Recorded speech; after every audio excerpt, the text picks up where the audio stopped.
I'm Caroline Gluck, Oxfam's humanitarian press officer, just back from the Ivory Coast, where Oxfam is responding to the ongoing humanitarian emergency. I visited many neighbourhoods like Carrefour in Duekwe, where you could clearly see the scale of destruction. About 90% of houses or buildings here have been looted or burnt, destroyed. There are even human remains, which is a very stark indication of what happened in the neighbourhood. And people really suffered. Some have the courage to go back, but most don't. Madeleine was one of those who did return back. She is a fruit seller in the market, but she's lost her livelihood and needs to rebuild her home, which was damaged.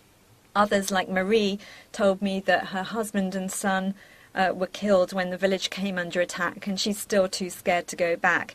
She says she can't sleep at night and has no appetite, and she just worries about the future. She actually broke down in tears when we talked to her. I think it was very traumatic for her to retell the story of what went on in the village. Oxfam has given some basic equipment to some of those who've returned to start cleaning up their neighbourhood, but it's a task that's going to take some time. In other sites, there are thousands of people who are displaced, living in areas that may be the site of a church or some common ground. I met Taha Marguerite, and she told me that her mother died just 2 days before I met her, that she'd got sick making the long journey from the village to the site for displaced people. And when she got to the site, they had no proper shelter, no sheeting against the rain and the cold, and slowly her mother got sicker and sicker until she finally passed away. She'd like to go back to her village, but she worries that she's got no money, and she doesn't also know what the security conditions are like, so she has concerns about the future.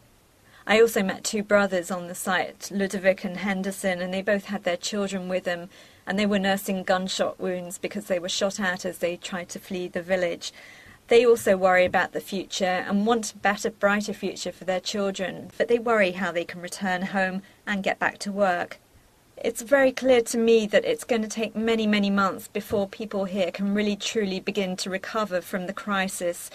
But amid all the trauma and the destruction, there are also signs of hope. I met Marlene just 20 minutes after she gave birth to a baby son. She asked me to name him. I thought about it for a while and then gave him the name Happiness, which translated as Milan in the local language. She told me Milan gives her hope for the future.